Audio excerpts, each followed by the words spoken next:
5 menit kami persilakan. Baik, terima kasih banyak Pak Yai. Bismillahirrahmanirrahim. Assalamualaikum warahmatullahi wabarakatuh. Alhamdulillahirabbil alamin. Allahumma shalli ala Muhammad wa ala ali Muhammad.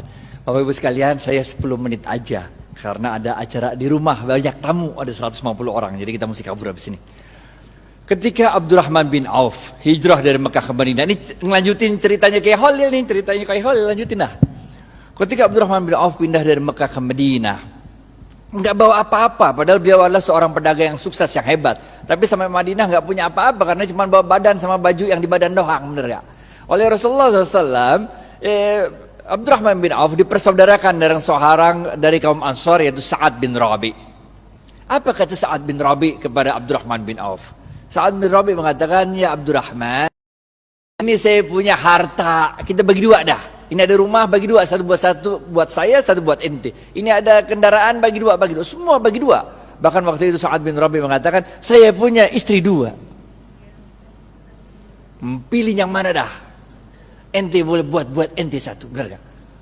Jadi tingkat imannya Sa'ad bin Rabi model begitu. Dan tingkat imannya Abdurrahman bin Auf bukan kayak kita. Kalau kita dibilang begitu, kita bilang apa tuh? Alhamdulillah wa syukurillah, ente emang baik banget Sa'ad, benar gak? Tapi Abdurrahman bin Auf begitu itu mengatakan, ada yang tahu jawabannya? Gocap kalau bisa nih, angkat tangan, gocap kalau bisa. Abdurrahman bin Auf mengatakan, terima kasih banyak ya Sa'ad, mudah-mudahan Allah memberkahi keluargamu, mudah-mudahan Allah memberkahi hartamu. Tunjukkan aku di mana? Pasar. Gocap.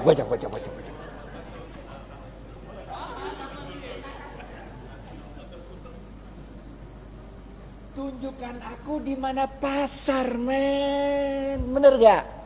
Harta mah insya Allah der, Allah yang ngatur rezeki, yang penting lu usaha. Bener gak? Yang penting usaha. Udah, tunjukin pasar sama Sa'ad, jalan berdua ada tuh. Ngelengkapin kisahnya Kiai Fikri Bareno juga nih. Jalan. Sa'ad nanya, si Abdurrahman bin Auf nanya sama Sa'ad, ini pasarnya siapa ini Ad katanya? Orang Yahudi katanya. Di depan pasarnya ada tanah kosong. Ditanya lagi, Ad, ini tanah kosong punya siapa Ad katanya? Punya aneh kata Sa'ad. Udah Ad, kita jadiin pasar katanya. Bagaimana caranya? Udah tenang dah. Orang kalau jualan di pasarnya Yahudi itu suruh nyewa lapak. Lapak tuh sewa, bener gak?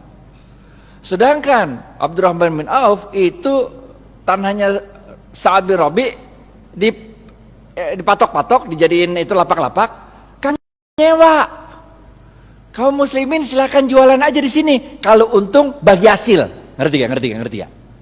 Lah itu kaum muhajirin yang pindah kan nggak punya harta yang dibawa, bener gak?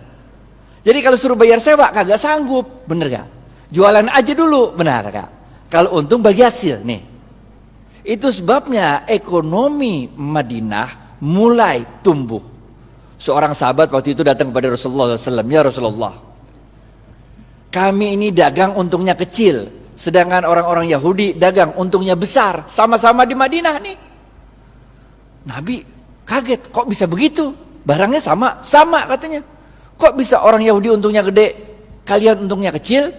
Para sahabat menjawab, kami kalau dagang ngikutin caramu berdagang ya Rasul. Rasul tambah kaget lagi lah. Bagaimana caranya? Kami kalau dagang jujur. Kalau orang mau beli 1 kilo, saya nggak ngurangin timbangan, tetap 1 kilo. Kalau mau beli 1 meter, tetap 1 meter, nggak ngurangin ukuran. Sedangkan orang Yahudi kalau dagang curang, ngurangin timbangan, ngurangin ukuran. Makanya labanya untungnya gede, sedangkan kami untungnya kecil. Udah jujur belum tuh? Udah jujur kan? Apa kata Rasul? Cara kalian berdagang salah. Maukah aku beritahu bagaimana cara berdagang yang benar? Rasulullah SAW mengatakan, kalau ada orang mau beli, ente jangan kurangin, ente lebihin. Ngerti gak? Zaman saya kecil tuh, kalau orang jual kacang tuh, habis di sendok 2 biji, ditambahin dikit, biar anget. Ngerti gak? Kalau jual duku tuh, habis ditimbang, tambahin dikit, biar anget. Bener gak? Jual daging, potong tuh, habis itu tambahin dikit, biar anget. Tahu gak? Apa yang kejadian? Orang-orang yang biasa belanja di pasar Madinah, orang Yahudi, sekarang pindah ke tempatnya orang Muslim. Karena pertama, orang ngomong dari mulut ke mulut. Kalau belanja di pasarnya orang Islam aja enak, 1 kilonya berat. Kalau tempat orang Yahudi 1 kilo. Enakan pasar orang Islam kalau 1 kilonya Banyak kalau tempat orang Yahudi 1 kilonya dikit. Ini rahasia yang pertama. Rahasia yang kedua, tiap kali dia jualan kan berarti dia sodakoh, ngelebihin, bener gak? Kalau sodakoh ente ngundang barokahnya Allah. Paham gak? Jadi Bapak Ibu sekalian, ini kita tarik 2 pelajaran penting. Yang pertama, kalau bisnis jangan curang. Ngapain bisnis curang? Bener gak? Kita orang Islam men, kalau ente orang Islam sholat tapi bisnis curang, enggak oke. Yang pertama nih, bisnis jangan curang, jangan ngurangin timbangan, jangan ngurangin hak pembeli. Yang kedua apa? Yang kedua, kalau bisnis itu banyakin sodakoh, ngejar barokah. Makanya kita diajarkan oleh Rasulullah SAW sebuah doa yang sangat terkenal. Ada yang tahu doanya? Doa mau makan, doa mau makan, doa mau makan, doa mau makan, doa mau makan. Woi gocap woi, ya bu. Allahumma barik lana, gocap. Makanya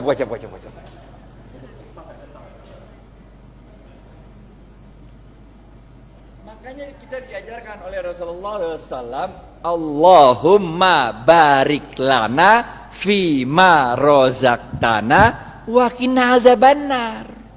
Wahai Allah, berkahilah seluruh rezeki yang Kau berikan pada kami dan jauhkan kami dari siksa api neraka. Ini doanya begini nih. Paham gak? Jadi kalau bisnis mau sukses, pertama ente kudu jujur. Tapi jujur aja kagak cukup, kita juga harus cerdas, harus fatonah, harus tabligh, benar ya? Ente jujur tapi bego, ya udah ente selamat dunia tapi ente senep. Ente harus jujur, cerdas, dan jangan lupa apa? Cari barokahnya Allah. Karena Rasulullah SAW mengatakan dalam sebuah hadis, bapak-bapak nggak ada yang nunjuk nih, gocap. Khairun nas anfa'uhum, gocap. Ini dari Ustadz nih, halal atau ibah nih.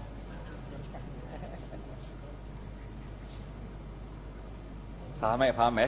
Yang pertama nih, kudu jujur, sidik amanah, sidik jujur kepada Allah. Kalau Allah bilang haram, tinggalin aja dah.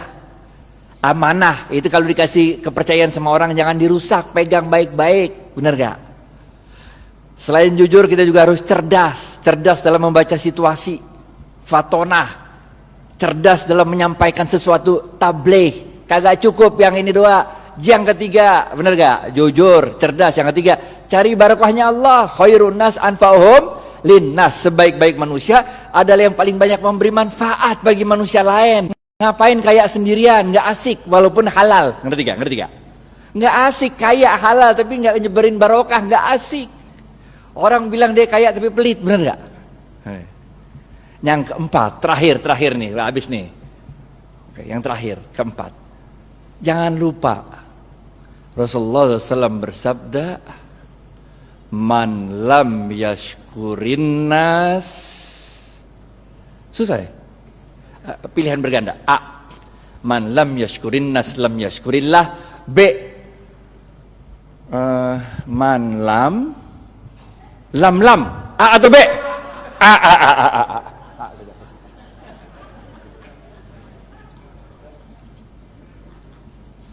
Ingat Bapak Ibu sekalian, kita ini bukan Rasul, bukan Nabi. Kalau Rasul sama Nabi ada masalah, doa dikit, Allah kirim pertolongan pakai malaikat. Ya kan? Nabi Musa, depan laut, belakang Fir'aun. Masalah kan? Doa dikit, laut merah kebuka, jalan baik-baik dah. Bener gak? Fir'aun ngikut dari belakang, doa lagi dikit, ketutup laut merah, mati Fir'aun. Bener gak? Nabi Ibrahim dibakar hidup-hidup sama Namrud. Doa dikit, berasa dingin tuh api, bener gak? Nabi. Lah kita ini manusia, Pak. Coba aja ibu pulang ntar, coba bakar tangan kalau nggak gosong, bener gak? Caranya Allah nolongin kita dengan menggerakkan makhluk-makhluknya untuk nolong kita. Itu sebabnya man lam yashkurin nas lam yashkurillah. Siapa-siapa yang tidak dapat berterima kasih pada manusia, pada hakikatnya dia tidak bersyukur kepada Allah. Nih nomor 4. Ente sukses bisnis, ente jangan merasa sukses itu karena diri ente. Tapi karena Allah menggerakkan makhluk-makhluknya supaya kita sukses. Emang bisa hidup sendirian?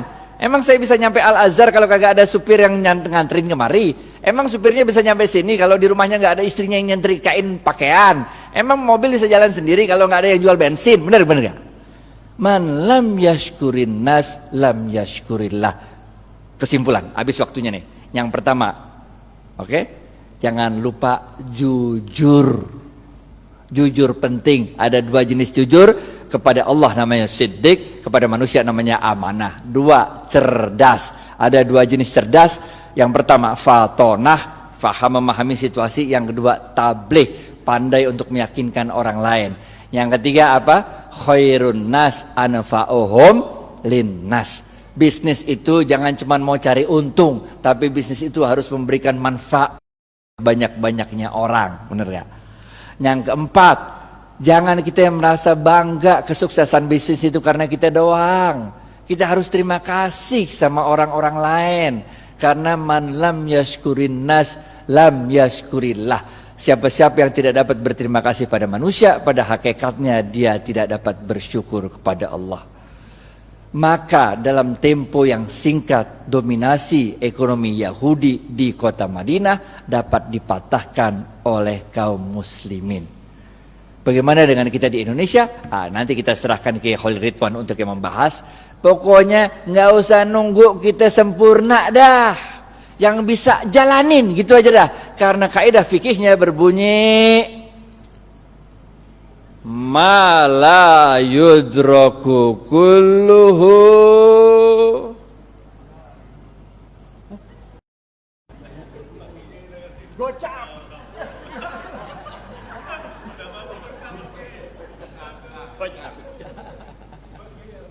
ma la yudraku kulluhu la yudraku kulluh. Kalau engkau tidak dapat melakukan kebaikan itu 100%, jangan engkau tinggalkan kebaikan itu 100%. Jangan nunggu sempurna baru kita lakukan. Lakuin dulu, nggak usah nunggu tajwid, makhraj sama tahsinnya bener. Jangan nggak usah, sholat aja sholat, bener kan? Nggak usah nunggu kita sempurna baru kita jalan, nggak usah, jalanin aja dulu dah. Karena dalam sebuah hadis qudsi Allah mengatakan, amalkan apa yang engkau ketahui, niscaya akan aku beritahu apa yang tidak engkau ketahui. Jalanin aja, jalanin. Karena barokah fil harokah. Barokah itu adanya dalam harokah, dalam pergerakan.